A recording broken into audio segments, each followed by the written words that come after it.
Regresamos con la hora clave. Recordamos que pueden interactuar con nosotros a través de la etiqueta numeral hora clave.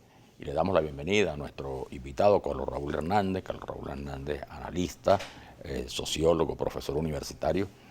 Bueno, bienvenido, Carlos. Bueno, un placer estar aquí. Bueno, los efectos de las sanciones económicas en general. Tú recientemente escribiste un artículo muy importante donde, aparte del caso venezolano, haces de alguna manera relatas y analizas lo que han significado las sanciones en el contexto internacional en los últimos años.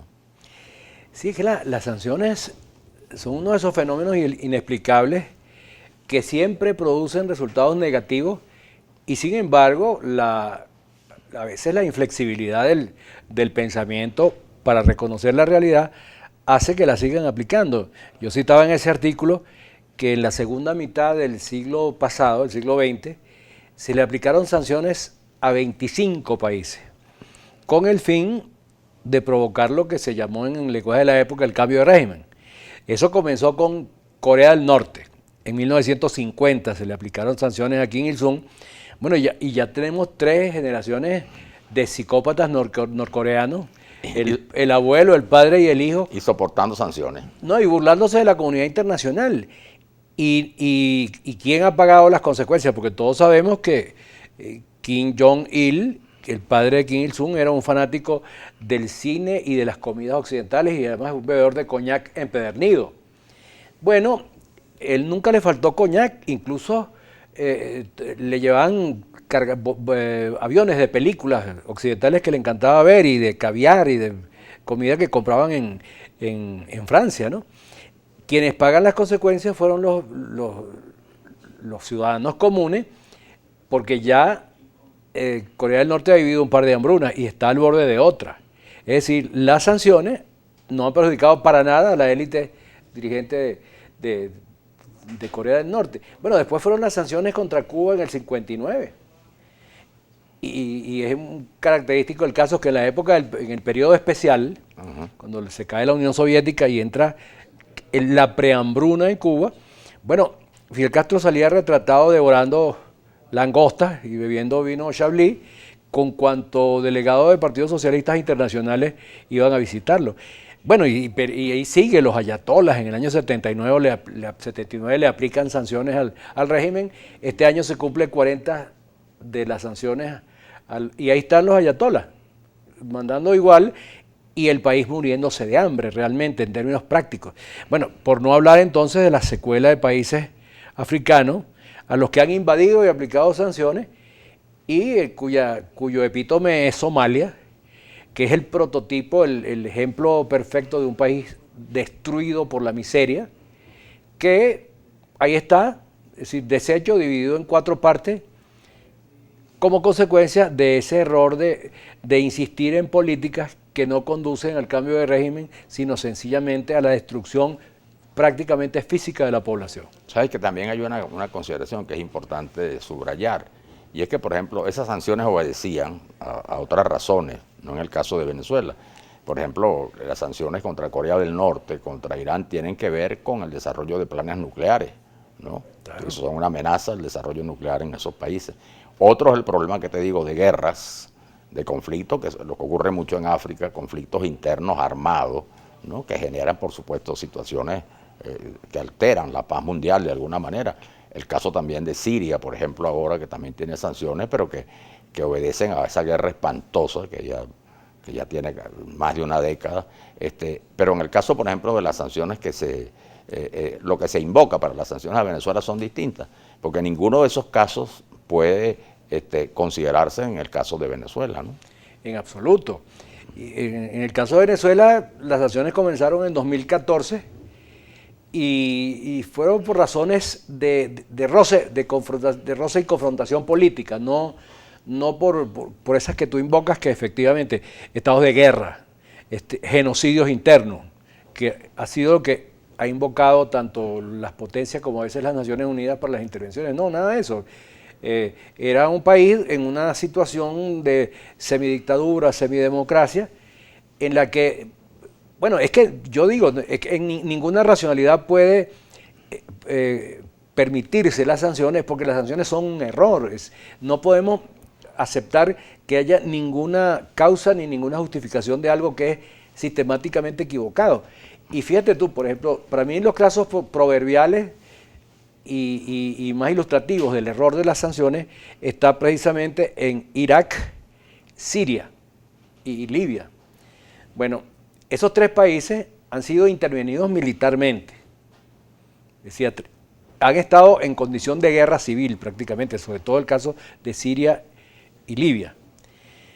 Bueno, estado de guerra civil, intervención internacional que se supone que es la panacea, porque aquí hay muchos que consideran que el epítome, pues el final de la película es la intervención militar. Allá fue el comienzo. Las intervenciones militares fueron el comienzo tanto en Libia como en Siria. Y en el caso de Irak ni se diga. Es decir, el caso de Irak fue el fin del país. Bueno, y el de Libia también. El de Libia también. Ya Libia no es un país. país. Según le estaba leyendo en estos días, un comentarista internacional decía que ya Libia no es un país, sino un pasadizo para la gente que huye. Así es. Y en el caso de Siria, donde hubo una guerra, efectivamente, una guerra civil, porque se fracturó la estructura militar, encima de eso las potencias intervinieron, los propios Estados Unidos intervinieron. ¿Y cuál es el balance de eso? ¿No? 500.000 muertos y la fractura del territorio. Hoy hay más o menos 4 naciones ya conformadas, pero Al-Assad sigue en el poder. Entonces, ¿hasta cuándo vamos a cometer los mismos errores? Vamos a cometer errores nuevos, como decía, creo que era Jardiel Poncela. ¿Hasta cuándo los mismos errores? Y tú sabes que también hay otro antecedente importante, el de Sudán, ¿no? Que también se dividió, incluso otro país, el Sudán del Sur. Sudán del Sur y Sudán del Pero Norte. lo que es importante invocar, después de la muerte de al-Bashir, que fue de la institución, hace apenas pocos meses, bueno, tanto los dos factores en guerra se reunieron y ahora están trabajando y acordaron un entendimiento para resolver ese conflicto que ha dejado pues con ese costo tan grande en términos humanos y destrucción de un país, ¿no? Es que después de oleadas de guerra, de sangre, bueno, como es el caso tan conocido de España, ¿no?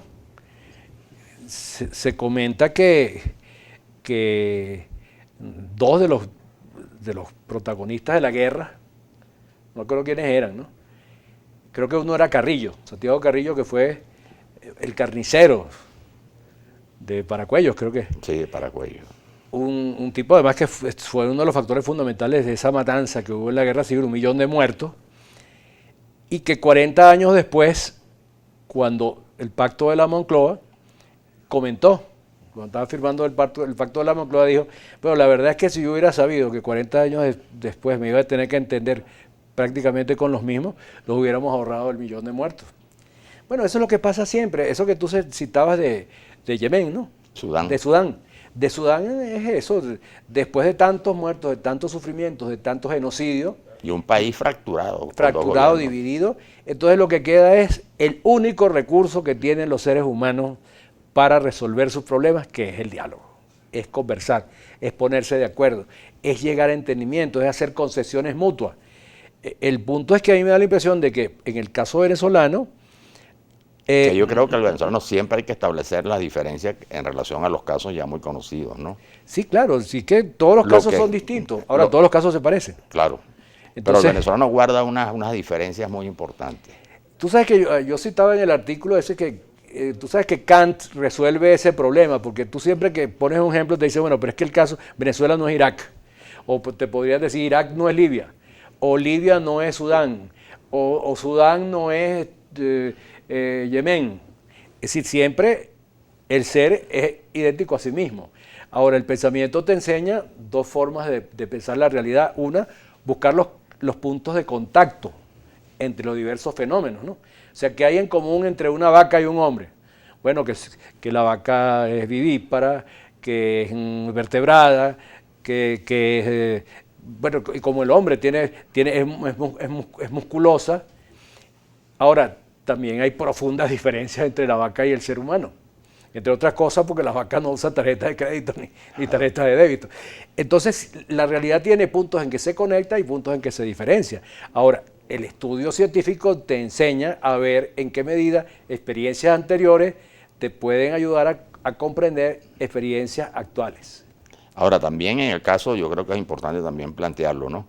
En el caso de Venezuela, ya a partir de estas sanciones, se ha acentuado la discusión y más bien la confrontación, ¿no? Porque hay el argumento según el cual las sanciones son como una especie de panacea que van a significar pues una salida a esta situación, y otros dicen que más bien es un factor que va a agravar, donde por cierto hay que señalar que ese criterio lo comparte la señora Bachelet, que después de su informe sobre Venezuela acaba de declarar que esas sanciones son contraproducentes y que van a acentuar más las complicaciones. Bueno, y la Unión Europea también, que ha participado. Es decir, ¿cómo ves tú ya en términos concretos el caso de Venezuela, donde además ya se habla, como en el caso de Sudán y todos esos países, del camino de las negociaciones?